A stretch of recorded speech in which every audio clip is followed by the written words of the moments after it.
So this is our weekly meetup about LaLa Gardens Cooperative. And Tina, you can go ahead and take it from here. These regular meetings are forcing me into having leadership patterns. I don't know. But I would like to get to the point where we're putting together at least some kind of a, what do you call it? Co-creating facilitation, not having the same person facilitating the calls. We can totally do that. Yeah, we can totally do some of that. Hi, Dan, glad to see you. But basically, some of the things that I saw that you know, apart from check-ins and all that good stuff that we need to do for caregiving, I'm interested in you know, tomorrow's the launch of the NFT. So I'd really like to kind of have at least a brief kind of conversation about what that might look like for us in supporting that. I've got 2 grants. One of them is actually active. Why, is your camera going on or is it going to stay off? Just asking. Okay, all right, I didn't sleep last night. It's okay. You don't have to. I'm just asking in case you forgot. I knew that since I didn't see you. Yeah. Fine. Oh my goodness. Jeez. Yeah, like you make it sound so much worse than it really is. Yeah. It's like I was feeling myself. Okay, all right, she did get sleep. Oh, this looks fine. Okay. Okay, you can turn off. So yeah, I'd love to talk about like what that looks like. I've got 2 grants. One of them is active, and I think it would be interesting to start doing at least some soft education or talk around what it means to have this type of quadratic funding, like 5 people donating $1 is worth more than 1 person donating $5 kind of a thing. So it might be interesting within all our ecosystems to start talking about what quadratic funding is, because it's literally a way to create wealth from micro contributions. And I think with the upcoming downturn in the economy and the shortages we're going to see and the loss of value, that we're actually able to create value through quadratic funding. So I think educationally, we should probably start focusing on that. And then I kind of want to talk about the function of the discourse channel too. Like I want to maybe look at at what it is, what we want from the design of this, because I'm more comfortable in Regen Gardens Discord than I am in my own, because I don't know where to put stuff. I don't know where to look for stuff. And I know that's partly my issue, but I'd also like to talk about something kind of, and then like investors, I'm curious, we've got this place for investors, but what does that look like? Even with the NFT, like what are the rewards for somebody who's wanting to be an investor member? I kind of am not clear about that. And I feel like it's a big unknown. And then, yeah, I guess that's it really. The investors, the NFT sales, the grants, and the Discord, and then whatever else anybody else wants to bring forward. Okay, you want to start with the first one? Sure. What was it? NFTs. Do you want to explain what the NFT program is? Okay. Dan, do you have any insights? Can you start us off? Yeah, I mean, really, we're using it as a fundraising platform, and really the idea is, the funds are going to go back to trying to help LaLa Gardens, accomplish the initiatives they're looking to accomplish. And I think what's important is just thinking through how you want to, reward those investors that are coming on, and it can be in a variety of different ways, and it's kind of whatever we're comfortable with that financially makes sense as well. What's really interesting about these projects is that we can give away. We're creating value in the project at the same time as we can kind of like use that as our gifting method. So, what a lot of people do is, and we've even talked about setting aside a fixed number of NFTs to be able to give away to influencers, give away to other people that are involved, kind of using it as a way to distribute your NFTs at the same time as kind of gain exposure with the collateral we're creating. In its simplest form, though, it is really just a fundraising mechanism to be able to try to, finance the needs of the project. So what are people getting? What kind of NFT is the Micro Heroes? Is it a collectible? Is it an art? Is it access is it access to experiences? You know, all these, like how we describe it. It's definitely a combination of multiple things. It's definitely going to be collectible with art, and it's definitely going to be access to utility.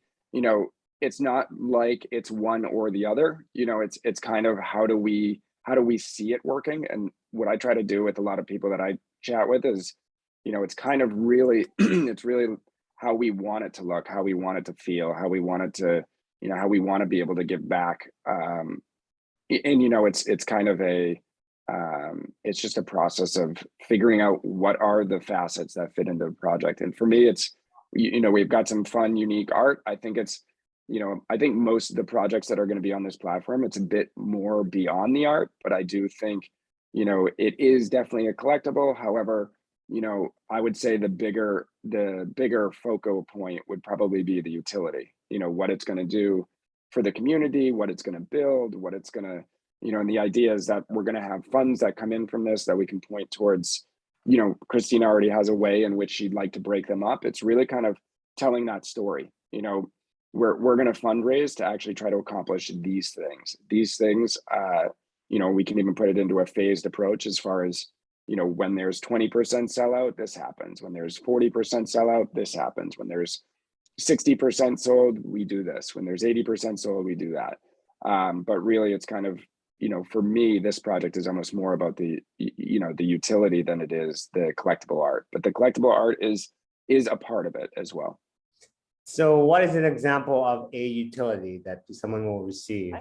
I could do that just because this might marry a lot of the different facets. And this is one of the reasons why I like thinking about the NFT in ways that unify. Like I would love to see the way the actual garden is structured kind of reflective. And here's why.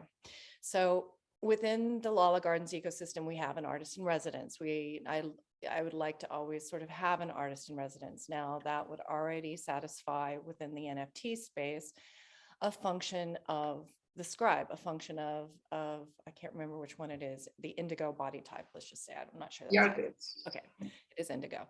Okay, so Rafe is already attracted to indigo. So let's just say Rafe, who's the artist in residence here at the actual location of LaLa Gardens, gets gifted an indigo. Now he's got that percentage of the funding that's going to go towards indigo, which is specific to that utility, which has to do with media. There's a whole list of things under that utility, which we can go and look at. So now when you look at that lower chart, there's actually a mechanism. So now he's gathering his forces. He's already got 5 people that he's going to bring in as a group, a quorum that fits within the indigo.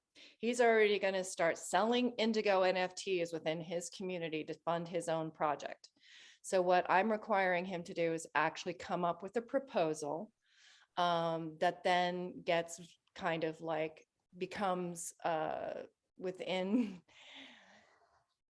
you know, this whole NFT project is going to require a platform, but without a platform, we're just talking through it. So basically they're going to come up with a proposal for the way they're going to use that funding. And then that proposal is going to be looked at by the entire ecosystem. It's going to be informing the entire ecosystem. There's going to be things in there that reflect the governance of the garden. And then they basically get funded through the NFT to do that project. So purchasing an NFT gets them co-creation, co-creation ability. Yeah, and you say actual first they give it like access membership, and that's the unique quality or utility of the NFT. So we have to be clear about that. So if you invest in this project or if you want to access this project, you get a unique identity, and that's given by the NFT as well. So with our whitelist of the addresses, we will be having this identification process to know which people are linked to the address. So the first thing you have is this ID. Like you are here because you have this ID from the NFT, and then you choose your adventure. That's what you're saying, yeah. Exactly. And you can choose it by buying the specific body type of NFT. So if he's buying Scribe to support his artist project, then that's sort of, and I feel like each project can have a multi-sig wallet, for instance, that can do that work of ID. So now we've done the work of the ID process. We're vetting them through their ability to come up with a proposal, to utilize the tools within the membership platform. And maybe they're happy with that, and that's fine. And then maybe also they get a voice token from the completion of the project. They get that LaLa voice token, which then allows them to go back and kind of support future programs or future things and create their own sort of pathway to community by having voice tokens that support the fact that they completed a project within the community. Yeah, you know what? I see that as part of the governance processing of the cooperative, right? Because you have entered the cooperative, so you are now a member. You are an investor member or a patron member, or even both. So by the virtue of that, you are in the governance policy of the community. And that means complying with also our bylaws. And that's the same thing, because you are going to propose proposals to the whole community, and you're going to vote on those with your voice. That is like something that is included in the bylaws as well, because there's going to be a quorum. So it doesn't matter if you have an NFT or a card, or you just raise your hand. It's the same thing. And you say, okay, I'm proposing this and I'm voting on this, and you do it with the community. So that's the governance. Exactly. Is that why they classify NFTs as badges, as badge types of NFTs? Yeah. And I mean, even within the NFT environment, we can do airdrops, we can do POAPs, we can do like, so let's say a community member who's part of the upcoming documentary that they're proposing to do on hemp, for instance. And let's just say they've gone through the whole thing, they've been ID'd, they've got their wallet, they're sort of governing within their own project. They may, okay, so all that's accomplished. I lost my train of thought, damn it. Well, I refer to badges because that's an badges. type of designated NFT that's. Maybe that's the quest, part of the quest Tina was referring on. So you are doing media work, or you are doing like poetry in the garden. So you are completing your quest, and when you do a quest, you have a badge, and that's a POAP. But you are in your role still. You are a scribe or an artist. You're a patron member, because you are doing work, actually doing business within. Yeah, so you're a patron member, and maybe also an investor member. So you complete your quest and you have a badge. Yeah, and badges are a very creative way to do it, because now, especially like, let's say we're going to use the Orgo app. Suddenly now we've got their satisfying quests. It's being documented. And we could do that through POAPs. It doesn't have to be, it could be POAPs within the community, the NFT community. So then 5 skill up POAPs that have to do with media. Now suddenly they've got 5 POAPs, and that equals 1 drop that says, hey, I'm now a skilled videographer within the ecosystem, and I can go and help with other projects. What's the POAP, just for my edification and people on the video, watching the video? What's the POAP? Proof of active participation. Yeah, proof of active participation. Okay. Proof of active participation, POAP. Okay. That's something that you can see in your wallet. So when you have your NFT and your address wallet, you could see all your POAPs that are like these badges that give you rights inside the cooperative and for the others. Like they see what you're doing. So that's public also. Okay, great. And I'm addicted to collecting them. And a lot of the community likes them as well. So it's an easy way to kind of badge people for their participation in an event, or showing up, or whatever it might be. Mm-hmm. Yeah. All right. Is that the topic covered, or? Yeah, I think that's great. And that does that answer some of your questions, Neil, about the function of NFTs within like the ecosystem, as far as like why I see them as connected and important together? Why you see NFTs as important? Well, yeah, just that the microbe heroes is very much a part of of the structuring of the garden, including the governance and the community. And I'm just, it seems like there's a disconnect sometimes, and with how you're seeing the function of the NFT, and I'm just wondering if it's clear. Well, I just sort of realized that I didn't know that NFTs were based on these 5 future archetypes that were created by 3 different organizations designing the future of like regenerative ecosystems. So Yeah, I didn't well, know that okay. was that connection. Okay. And I then, just and saw then you Indigo, get, Rona, you know, I was like, what I don't get, this is Justina's artful creation. I know this warrior and scribe, but like, where'd she get this from? She just made this up, you know? Did make it up, but at the Yeah. same time, when you make shit up like this, it actually like sticks to the wall.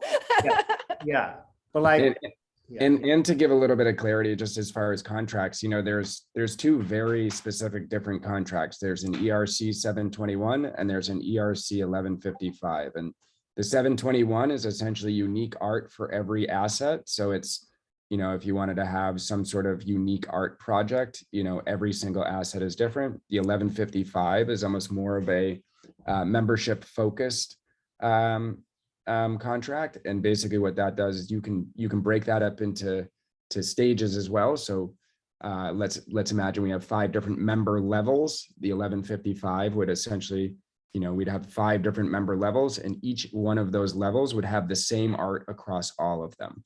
Same art across all of them, same art across all of them. So it's really, those are your kind of biggest differences. The 721 is all unique art. The 1155 is a membership based kind of like structure. So you would have the same art across all of your categories. And who's creating these designations? It's what's great is, Yeah. yeah, we just That's define, the human categories, like Yep. standards. Yeah. Created by which body? I'm asking because these are similar to what Regenerative Living Institute is doing for regeneration. So I was curious, what is the body that created these standards? I The think, daddy. What? Like the founder of Ethereum, like all these researchers, they are doing this investigation and research on specific standards and categories. And this is like the standards for the whole Ethereum chain. So this is applicable all across the board for all the NFTs and all the projects that are applying these smart contracts. That's standard. You are not making this. It emerged, you know, from the beginning. So like I was actually kind of aware of it at the beginning. So these different projects would come forward and then they would create these contracts to kind of satisfy the creative urge. So it definitely is an emergent. and then just to kind of highlight the contracts, like it's just a framework in which you can build within. So it's really just a template that then you are, you know, Christina's been very creative in how she wants to leverage these NFTs. And it's really just, we get creative and then you basically just program your functionality into the NFTs. So it's really, you know, Christina would like the NFT to act this specific way. We basically say, okay, for your use case, it makes sense to do an ERC 721 because she wants to also include kind of unique art across the board. You know, each one of those characters has a different kind of story and setting. You know, there's a lot of kind of cool functionality that comes out from doing the unique art. But, you know, if she was kind of more in the membership based model or really kind of trying to focus around the membership based model, we would have probably tried to tailor her more into an 1155 and where we're only creating a few pieces of art and kind of focusing way more on the utility. Yeah. Well, the reason I'm asking is in real estate development, they have these numbers for different building types. And then in progression from that, it's like there were these 19 conventional building types, the shopping mall, the strip mall, the subdivision, the office building. And then we created the 17 progressive development types, the mixed use building, you know, our street of row houses with no cars, a cottage. I mean, different types of row housing types, right? And these are all more sustainable regenerative development types. And so what I can see happening is eventually having regenerative development types, like the natural building cottage, the sustainable garden with farmhouse, you know, these different regenerative development types. Oh my God, let's do an NFT project around that. I'll totally help you develop that. Oh my God. Because they already have this in video games, right? They already have this ERC 721 farmhouse that creates grain for farmers in this land of the world. So why can't we have, and people buy those things for $200,000, literally. Let's do that. Right? That's the next, I would love to help you develop that, Neil. Well, Neil, and this is where, Yeah. And Neil, this is where I feel like, the more kind of experience you get in this, the more you're probably going to see how you can connect to what you do. And again, I try to give guidance and information, but really like, the ideas come out of you guys, and then it's kind of how do we program it the right way?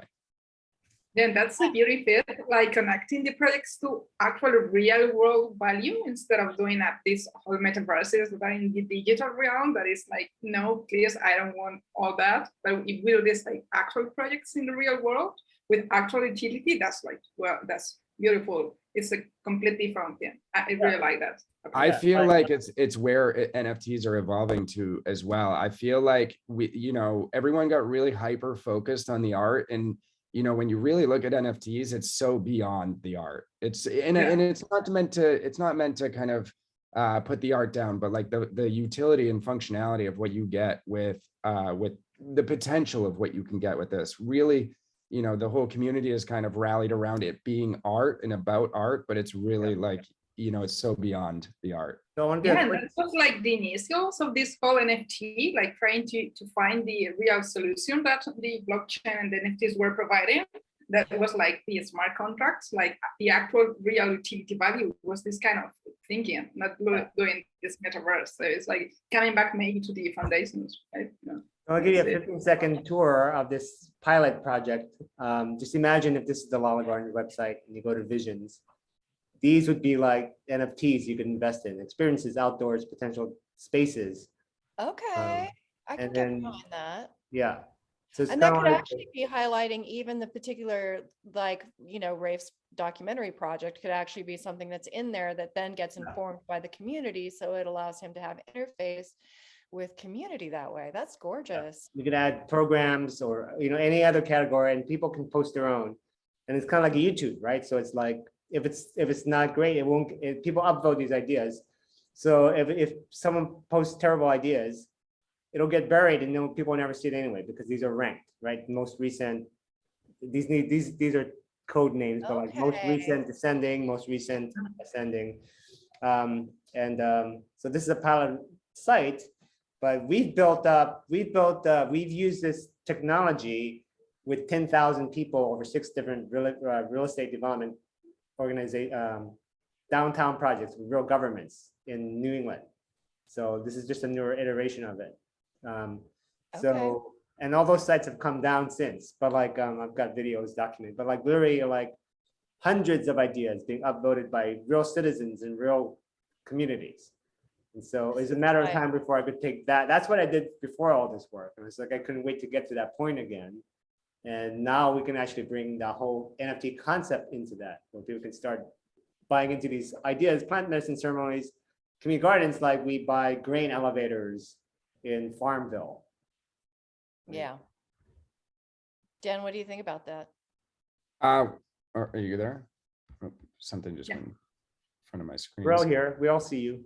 Yeah, sorry, I had a pop up real quick. What I think of that is I also want to say that we shouldn't be afraid about creating tons of NFTs, right? And it's almost like every contract is almost like its kind of own initiative. So like even with what you're saying, Neil, as far as like having each one of those, I almost would imagine each one of those being a smart contract, right? And then under that smart contract is what you're trying to accomplish with that. So even kind of lowering the fear as far as, like one NFT contract, it may be a lot to kind of undergo and do the first time and kind of stand it up. But like, once you get into the rhythm of it and kind of understand the process, it's really just, it's fairly easy to set these up. So long as you have them architected the right way, so long as you kind of know the application you're trying to apply to it, so long as, you understand the types and how to kind of configure them and put them together, it's really a smart contract per like initiative is the way I look at it.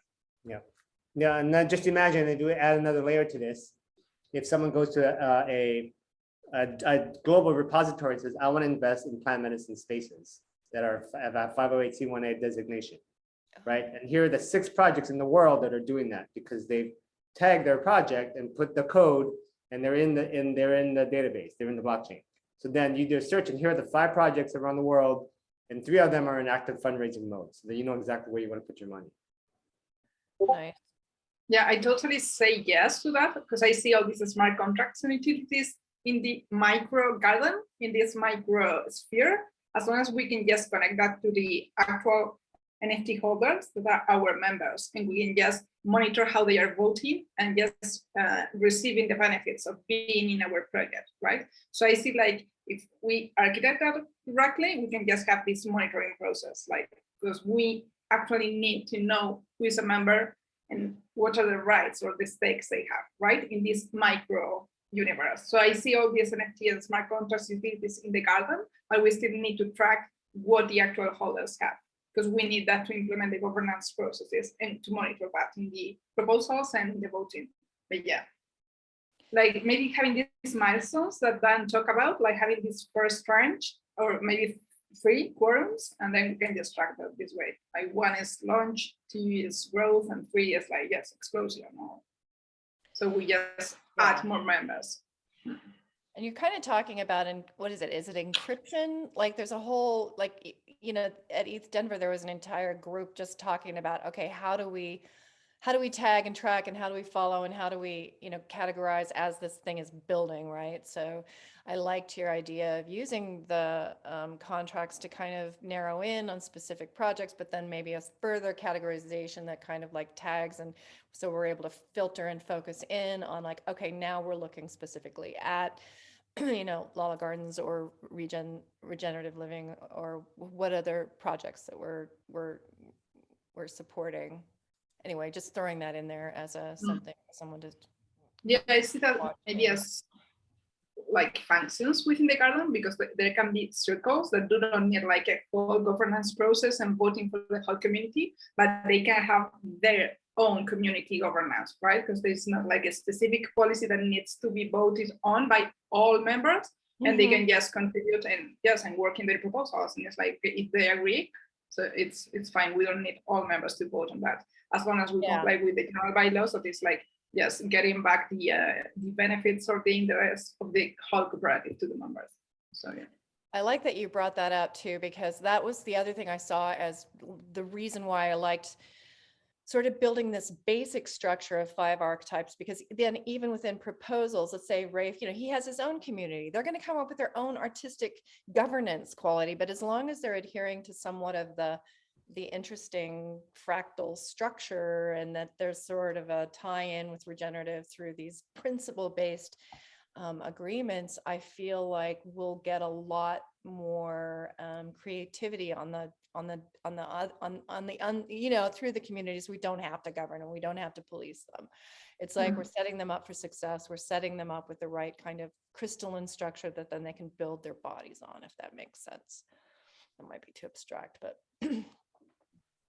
yeah, and even we can come up with this governance allocation from the very beginning, and we can just make that up like in a way that is suitable to the whole structure and to the different archetypes. So maybe they need to have their own governance in quorum, but then for the whole structure is the provisions, really, because that we cannot change. It's in the LCA provisions, so that we cannot change, but maybe we can put the allocation within the members.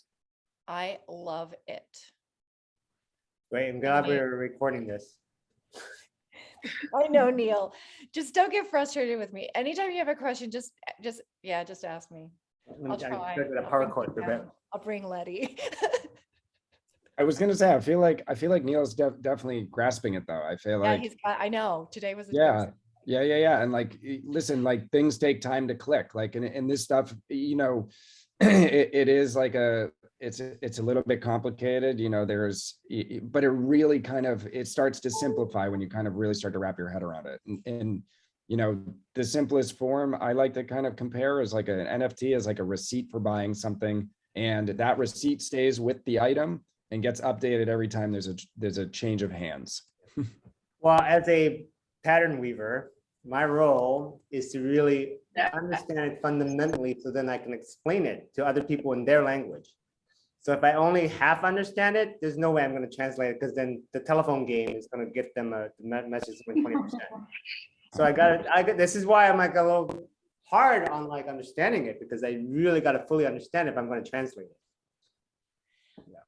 I'd like to bring something else into the conversation, knowing that there may be future viewers, and I'm hitting on the word fungible a lot, because I think for understanding what the function of NFTs is really very much focused on what the meaning of fungible is. Like, it's a legal term that got brought into our to be able to create a fiat, because it basically states that one thing can be replaced by another thing. And so there's no intrinsic value to our dollar bill.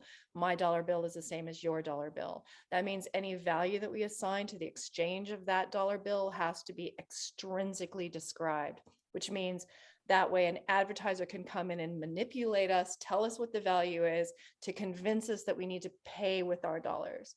Now, an NFT is non-fungible, which means one thing cannot be replaced by another thing. So I think no life is fungible. So that means land is non-fungible. Our time is non-fungible. NFTs just express this in value. Like, if you can create the value inside of the NFT that expresses life systems, expresses regenerative systems, then suddenly you've got a whole method of exchange that's built on top of the fact that life is not fungible. And here's how we're now going to conduct ourselves within this new economy. So that's why I think it's so important, personally. Well, what's also interesting is that the same thing can be what they call it, the technical value and use value, right? It's like technically even some coins are not, they're like, each coin is different, right? Then one some scratches, one some different dates and things, but like technically they're non-fungible, but as far as use, they're fungible. So they talked about actually how it's not so That's much a really good point. Yeah, they That's talk a about really not good really point. the technical fungibility, it's the how we use it. So the same thing can be viewed as fungible by one person and non-fungible by another. Yes. So they said that's the thing that you have to actually really look at when you use NFTs, is that one can view something as like land. When people buy and sell land, they can view that as purely fungible. People flip houses, view that as fungible, right? So I'm just saying that's why we have to we have to educate people in terms of how they view it. Yes. Yeah, that's the regeneration part we're coming into here, like bringing like this is like really on the ground, like very specific and valuing specific things and utilities. And that's, I think, what Tina is referring to, that's the soul of every place. Like, this is foundational for us. Like, we are valuing the specific utility of each thing we come across. And that's regeneration, because we are just offering value and just acknowledging it has a specific value. I think that's what it's our philosophy here. Yeah. So it's going to be impossible. What my point is, it's going to be impossible for people to actually make something fungible based on their viewpoint. It's going to be like a baseball card that's, there's only one baseball card. Like the land, the people who flip houses, there's no way they can make that, they can redefine that as fungible. Oh, there's like hundreds I can just trade and buy and sell. Like, no, this one's entirely unique. It's tied to a person. They can't make people fungible. Like, they try to do that actually with labor, right? So yeah, our time. Yeah. So this is why we need to make it almost explicit. They're very explicit and over the top in some ways, that these things are non-fungible. Absolutely. And I'm glad that Aryabhata's here, because maybe we should venture into talking about what it means to be an investor. And I'm just putting that on the table because I'm glad you like that, because I don't completely, I mean, I understand through the discussion that we've been having how to bring in milestones and how we might want to talk in terms of the utility of the NFT. But let's say someone's bringing in, some cash that's needed specifically through the transition period, right? So we've got some people that are wanting to participate in that. And we've had conversations around equity and what the equity is and what happens when the equity falls, when we come up with the economic hardships we're about to face and the shortages we're about to face. Like, all of that is very much an unknown. But like, so how do we move forward on that? Or what kind of, how do we have a conversation that makes me feel like I have more clarity? Because I'm actually don't have a lot of clarity about what that means, what we're doing. That was like 5 different topics right there. I know. I'm sorry. Focus on one. Okay. Aryabhata, what are your needs as an investor? Just clarity.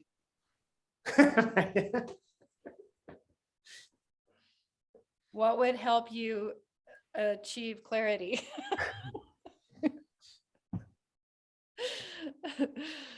At, at this present moment, it's like there is a risk being like we have to take a risk, a financial risk that we have to take, and at the same time, what happens in the future is also like kind of uncertain. So as we go towards it, we'll need more clarity, right? Once we start taking those decisions. Okay. Because what I see is like the transition period, because my end goal for this is like, all right, we as a community have actually taken it through the transition phase into a cooperatively owned, something like a trust. I want, you know, where the land is completely taken out of the equation as far as that fungibility, right? Just for the audience's transition is private ownership to cooperative ownership. That's right. Yeah, we've defined it in terms of steps. So we've got a residential that's in private ownership. We're taking it through a transition team. So we're gathering the money and the resources we need, even if it's utilizing somebody's credit to get refinance, whether it's somebody bringing in a certain amount of money to achieve the goal of getting the garden stabilized with monthly payments that are coverable, but then with the objective to buy back the property as an LCA, a limited cooperative association, and then protecting the land in a status that does not allow it to be resold as a fungible entity. And it gives the property itself certain unalienable rights as governed by the various principled things that we are bringing to the table, such as the Declaration of Interdependence and the regenerative living. And we need to explain to the audience the reason why we need to have a transition entity buying it is because it's in foreclosure. Exactly. And the people going to contribute the money feel much more confident investing in the LCA, in the LLC that's going to buy that property. They can secure money to go into that because they're partly owning that. And that LLC then is the one that sells it to the cooperative. And all of these have agreements from the very beginning that Tina's interests are preserved because it's aligned with what the cooperative wants to do. And yeah, I think that's the clarity we are needing. Like there are two steps separately, and for the people coming into this co-investing, they will be investing really in the transition to the cooperative. So they will be investing into an actual community model. So I think that clarifies things, and this will be like super explained in all the white papers and the models we are just bringing out there. So really this specific goal or step one is more in the, I don't want to say private sphere because we are documenting that and putting all these documents for everyone to see, but it's like specific agreements to put like the property in healthy financials. And when that is done, the cooperative is going to buy out that property and put it into governance community mode. So I think that brings clarity for the investors. In this second step, they will be like investing in the proceedings and in the actual LCA in the cooperative. So for instance, can I be completely transparent? I think can be transparent here with everything. So Ari, I can share how much you're looking to contribute, Ari, just for the educational purposes. Yeah, okay. So Tina has a property. She needs $113,000 to actually bring it out of foreclosure, which is going to happen in a few weeks. So there's a hyperinflated timeline here. Ari is willing to contribute up to 50 grand or a minimum 50 grand towards that. Leah and Brandon are looking at other lenders to contribute that. So we can actually clear off that debt that's going to foreclose a property, but they're not going to lend that to Tina. They're going to lend it to an LLC that they trust, that they have relationships with, that will then take that ownership from Tina and then hold it until the cooperative can buy it out. And so these NFTs would ideally be tools to actually sell shares in that cooperative. But there are legal limitations about doing that, which is a whole nother story. So what Ari needs, he needs clarity of like when his 50 grand goes in, when is he getting paid that paid back. We talked about 12% interest rate. What's the timeline on that? And then what are the assurances that this LLC is indeed going to sell to the cooperative and maintain the principles that Tina has put into this from the beginning, right? So he needs clarity and written agreements with all of that. And the key thing of what this whole thing we're doing with Region Civics is creating a practice of like, how do you write the clear written agreements? And this is what the Common Grounds Project in Michigan and our sort of advisor, Kate Redmond, is going to be advising us very soon here, is that the key to every cooperative or collaborative project is the written agreements. This is where lawyers come in, incredibly important, and where Letty is our project lawyer here, and is writing the clear agreements so that everyone's very clear from the very beginning. 50 grand goes in, this is when you're gonna get back, this is what you're getting, this is what's gonna happen. So everyone knows what's happening. And that's the clarity that Ari is talking about. And I'll just throw this out there. We're starting to put a deck together for Regen Garden. The way we've started to kind of think about it is, from an investor perspective, how can we pay back the investor and actually show that over time? So very similar to what you're saying, paying the investors back with interest over time. And, you can even tie it to percentage of sales, right? Like where we say, the first amount of the sales actually go to paying the investors back that, that are putting the money in initially, where that's a definable number. We know how much we're selling them for. We know how much we know estimated how much we're going to bring in, fixing a percentage of that, maybe not all of it, but unless that makes sense, where you're saying 100% of all revenue goes back to paying the investors until they're paid back. And then we can start to actually bring more money into the project. But layering it that way, where like adding that clarity for the investor, where it says, interest over month. What we're doing with the other project is saying, we want to give 10% of all sales from the platform to the investors until they're paid back. We estimate it'll be a 12 to 18 month term. We're going to give, anywhere from 2.5% to 5% per month interest on what is still the remaining balance. So essentially, we're trying to find investors that believe in our platform, are philanthropic. They want, the reason we're doing that is because we don't want owners in this. We want to do this through NFTs. We want to do this through, the community coming in and doing it. So really the investment is, we're looking at it as a loan. We're getting a loan and we're paying that loan back with interest. That's kind of how I would like to personally, and the way the NFT is actually structured is that 60% of the part that's coming directly to the project is going towards the process of saving the property and the transition, and then that. So I could see that entire, the money that is, it's already allocated within the design of the NFT to do that very function of paying. What's going to be amazing is like, right, Tina is basically enslaved by these 3 banks that are controlling her future. But once we flip this thing over, Tina will be that entity. She'll be the largest lender to the whole project. Right. Yeah. Right.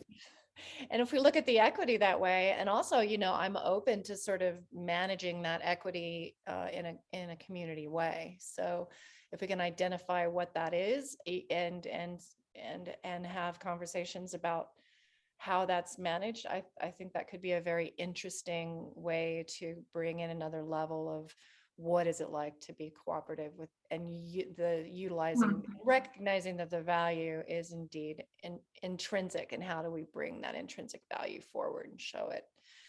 And I think that's like a beautiful process for the community to go through, and we can do that maybe as we just set this up and we have like this LCA set up. It's like another step inside the community, like coming up with these ways of governing this kind of project that is community based, and we can put that up again in the bylaws, so we really as a community decide how we govern ourselves, and it's like the perfect instrument to do this.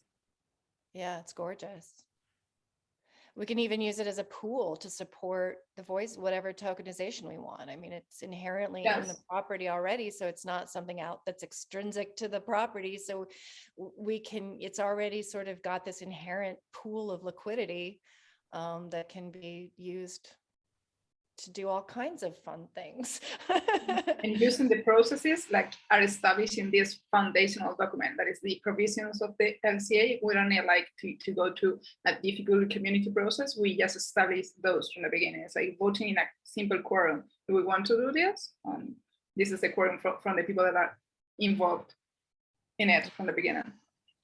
And if we do this right, like, and if we can just express value the way I see like, just the regenerative expression of value, like we're going to convince people that they don't need to like sell their equity to gain something in the fiat system. They can see it as a way, almost like the way soil holds water, right?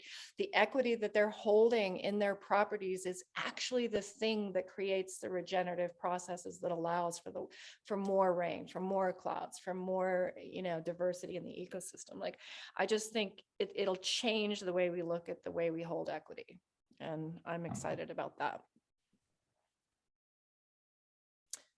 Great. Next agenda item. Is there more?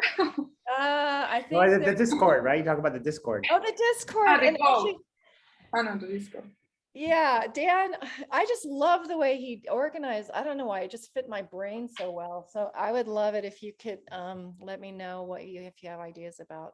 I'm totally down to help you help you architect it. I think what would make sense is like really just picking out what you like and don't like, you know, in this Discord. And if I appreciate that, thank you very much. I did spend, you know, quite a bit of time trying to really, you know, listen to what everyone was saying and, you know, kind of took into account, you know, there may not be a ton of advanced users in here. So, you know, really trying to strip back the channels as well so people don't get lost when they come in here. Can you give you know, a 2-minute tour of this Discord right now? You For see the screen, sure. right? Yeah. Can I share my screen actually? Yeah. 'Cause I Okay, could that'll walk, be easier. I Sure. could walk through as like a brand new user and show kind of the onboarding process. Give me a second. I just need to log into my other account. Okay, perfect.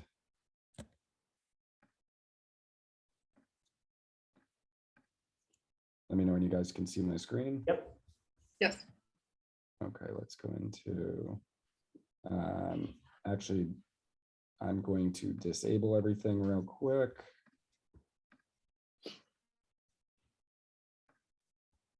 Give it a second. Okay, so basically new users come into the Discord. This is essentially what it looks like. It's one channel. You can't get lost. Here's the intro. It tells you what to do. It says, once you react with this, navigate to choose your role under the welcome onboarding. So I hit this, it actually opens up this role. I go in here, I want to choose my role. I go through, what is my role? Let's just say I'm a Web3. You can choose multiple roles as well. I also do, you know, I'm a developer, so I'll put on my developer and we'll just call it that for now. Same thing, once you react with your role, navigate to number 2 under the behavior welcome onboarding. So go back to behavior.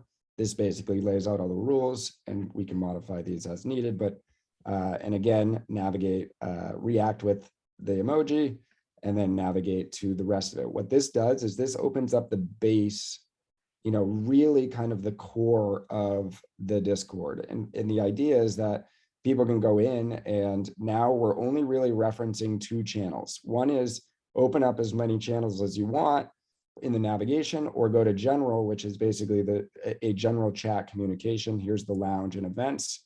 But really this is all we open up for people when they come. And then the idea is that if they go to here, they're like, oh, you know what? I actually do want to go and see what other channels are available. I come in here, I can see that there's a whole bunch of information channels. I can see that there's a whole bunch of community channels. I can see that there's, these are more for the owners and onboarding. And then here's my DAO management channels as well. So the idea is that somebody would come in here, say, you know what, I want all the info channels. So I hit this button and now I have all my info channels. And you start to open up the Discord as it suits you. You know, I want to get all the community channels. Okay, well, now we have all the community channels. It starts to become a little bit bigger, a little bit more overwhelming. You know, like, okay, I don't like to be overwhelmed. I'm going to go and disable these things, but I'm going to stay in kind of the general chat. You know, it's easy to navigate because I'm just going through these channels. And the idea is that, you know, the idea behind this is that we can actually point people to this and explain how to navigate through different channels. So if a creator comes in and they say, hey, I want to actually create a project, we say, okay, you have to activate the additional channels. Once you activate the additional channels, it opens up the Academy and the creator onboarding. And very similar to kind of how this works, you basically go into the Academy onboarding. Same thing, has a whole bunch of information. As you click through the emojis, it actually opens up different channels. Take the quiz, take another quiz. And the idea is that you're opening up the Discord as you play with it and function with it. And then the idea behind the Academy is that eventually you get to here, you turn into an Academy master. So if we actually go to the side of the Discord, you can see that Rocket Traders has actually become an Academy master. So now what we can do is we can understand who's gone through here, who kind of understands it. The creator onboarding, this is also if people want to actually create a project, this is the same kind of deal. You hit that, goes into round one. And basically this is just questions as far as like, you know, making sure people are ready for an NFT project, really kind of, you know, giving them the information and trying to kind of weed out the people that haven't really thought through it, their idea. And again, we're not trying to discourage people here. We're trying to encourage the right people to start the projects. So going through the creator onboarding, I get to the final step, I hit the rocket. It actually opens up all the meeting rooms that now for project creators, it opens up a support channel for people to log tickets if they want. And then it gives the ability to actually submit a proposal to be on the project. So when we click here, now project overview, go through actually loading a form for us to review if your project's going to be able to be on the platform. So the idea is that, as you can see from here, you know, and I'll go and enable the information channels and the community channels. And you can see that as I played with it, I was able to open all of these channels up. But at the end of the day, it was my choice, right? Like I really I explored opening these up. So I kind of have a better idea of what they do because, you know, I went through opening them up. They weren't just all open to begin with. And the idea is to kind of like, for me, it's to evolve the user experience within your Discord, where like, I just assume nobody knows how to use Discord is kind of where I lean. Like nobody knows how to use Discord. So how do I make it in a way, or how could I make it in a way in which it allows people to learn the Discord at the same time as use it? And that's kind of the idea behind this. And then, you know, Oh, we lost you. say most of the channels are opened up, exception of the project channels. So if, you know, if we go to what the actual Discord looks like, this is an admin user, go in here, and, you know, we have project admin, for instance, we have Permator, Zekamal, Abundancia, Dinobums, Regen Tribe. So like the idea is that we'll also start to unlock project channels for people that are contributing and collaborating. And these are kind of the locked back-end channels that nobody on the other side can see. I can't see, this is my standard user. I can't see any of those kind of project channels, those project creation, the project kind of, you know, I like to call it just where you do your admin work. And what we do is we can actually just invite people to the LaLa Gardens channel. And now they have access to kind of the back end conversations with LaLa Gardens. And then we have all of our admin channels as well. So the collaborators that come in, like, I mean, this Discord is actually massive. You would just have no idea. And this is actually, if you have everything open, I mean, the channels, there's a ton of channels. You just don't see them because we try to make it so it's not overwhelming. These admin channels, the biz dev channels, the operation channels, and even the marketplace, these channels are meant for our backend organization, our backend development. So when people get more connected with Regen Garden, And we are actually, we want them to be a collaborator within our ecosystem. We would open them up to the biz dev channels. We would open them up to the operation channels. And now this is how we actually kind of construct the business from a back end perspective to then, make the front end very clean and organized. The first thing that comes to mind would be as part of our Regen University is have a written, as much as you can write a written guide about how to do this, so that every regenerative project can actually build their own based on a written guide. And then if they need help, then they can hire or get a volunteer team or hire a group to actually help them do that. I'm totally on board. I kind of, just been running at the seat of my pants these days. So, but I totally agree with you. Being able to, because I've wanted to try to find somebody that could actually help me set these Discords up in a way that's very kind of functional for people. And, it's really just everyone's unique, I find. And I think there's very specific use cases that I could highlight as far as how to actually build this out. It's auto roles. I think one of the trickier things with Discord though, and I am kind of I'm a systems person, so I'm used to kind of, setting up roles, responsibilities, managing access. I come from kind of a deep infrastructure background, and I really understand the back end stuff and how it's all managed. I think one of the trickiest parts of this is really understanding the roles and how to set up appropriate roles where I'm not adding specific users ever to channels as for ownership. I'm always putting them in a bucket, and then that bucket is always applied to a channel. So, and then what I'm trying to do is, or what I try to do with this is I try to put people in those buckets as autonomously as possible, where I'm not actually the one adding them to the bucket. They're getting added to the bucket by interacting with the system.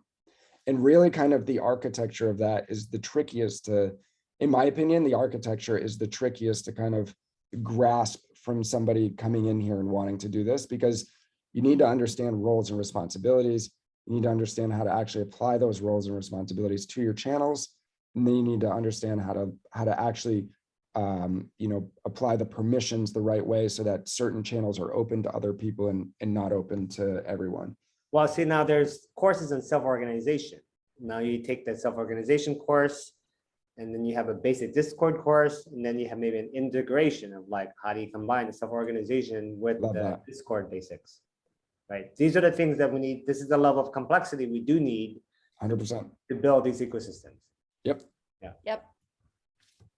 So that's kind of like a real quick crash course, but there's a ton of capability you can do in with these Discords. And I'm more than willing to help you kind of sort through what that is. But from my perspective, it's really, I try to put it back on the business owner. What is the organization you want, and then kind of how do we bring it back once you figure out the organization you want, really kind of strip it back from there. I actually got to hop off though. I have another call at noon, but I appreciate you guys and we'll chat soon. Okay, you Dan, thanks a lot. Dan. Okay, well, that's we're at the hour, but Tina, if you could maybe do a 1 minute, what do you like about the Regen Garden Discord? If you could just do a quick walkthrough, where do you spend much of your time here? Because I've been I don't experience the Discord from where he's coming from or what he just showed. Yeah. That would have been enormously awesomely but there's something about that structure that just speaks in the Discord. I mean, I know I can come in there and I know I can just feel the way it's organized. Now, yeah, of course I spent a lot of time in LaLa Gardens because I'm there, but I am, being a farmer, being an entrepreneur my whole life, not having been in organizational structures, and you are going to see a lot more people like me coming into these spaces. Yeah. I would have benefited from being able to unbox my own experience of Discord and not just coming in and just floundering for the last year, trying to figure out where all the conversations are happening. Yeah. It's been the worst. And I think that's why people hate discourse. Discord. Just to ask, when you come here, obviously Right. there's a channel for LaLa Gardens. You spend most of your time there. That's Of clear. course I do. That's clear. Where So you I do spend time everything. in I other- hit everything at this point. I just go in and everywhere just to see what's happening. Let's see. Partnerships. Yeah, I don't know. I hit it all now. But now but I know, but I can sense where everything's organized. So it's like, okay, I'm looking at the DAO management because I'm trying to figure out what my role is, and I'm trying to figure out what the latest discussions are there. And then I go hit the different projects to see where they're at in their development. And since I'm in onboarding, I'm trying to discover my role as an onboarder.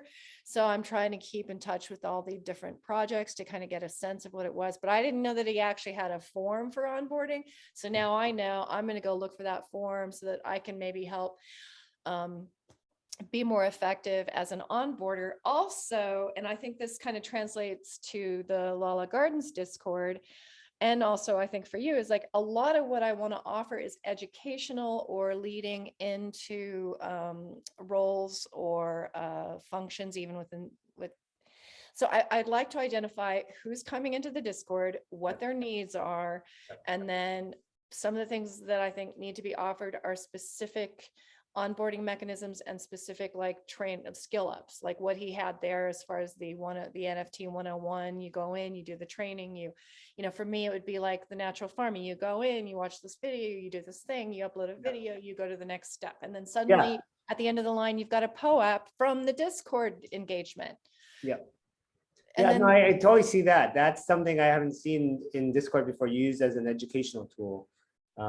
Where do you go for onboarding? Like, say, what leads you to know where to go for onboarding here? within the Discord, that I didn't have that experience because he set that up after it was already done. But now you have to learn onboarding. Where do you go to learn onboarding now that you? Oh, now that I'm there, I'd have to go look at it. I think it's I think it was in the DAO discussion or the DAO governments or the announcements. It's somewhere in the DAO stuff, I think. But I had not seen that list that I just saw him broadcast on the screen. I'm gonna have to go find that. But that was how you create. But obviously, once you're there and all the channels are opened up, how do you find things then? So how do you find? I'm gonna onboarding make now? myself go back through the complete process so that I can familiarize myself with the So thing. that's the part where I'm at. It's like once all the channels are open, how do you find things at that point? I'm gonna ask him. I'll let you know. Yeah. Okay. I'm gonna pretend I'm a new user and go through the whole thing. All I've right. kind of gone through the academy, but I was just kind of skimming it. I wasn't really doing the work. So All right. So we're at the hour. Shall we just do like do you want to facilitate final closing like we do with all these calls? sure. Let's speak briefly something that we're deeply appreciative of in this time and place where we are, and just bring a little closing ceremony of appreciation, perhaps. Yeah, I'll go first. I really appreciate, like, we are having all these creative conversations, and we've been into this whole pattern, like we're creating and doing this thing. So I love creativity right now, and I'm grateful for you guys to bring these spaces for us. And Aryabhata, your turn. I am grateful for all the work, the people with all their passion that they're putting in. And I will pass it on to Neil. I'm grateful that, and again, I don't get to say this very often, but I'm grateful that we're focused on actually doing things, like making real decisions, using real tools, talking about money. It's like actually really making action and results and things happen. So that's what I'm most grateful for. And that's on to Tina. And I'm grateful that we're creating this space where we're allowed to speak into tensions without even actually calling them tensions, and like doing the hard work of being vulnerable and talking about, things like money and things like, I don't really know what we're doing sometimes, and yet we are actually doing the thing, and that it's much more active than I even anticipated by being together and doing this together. And so I'm very grateful to all of you for being here together in this time and space.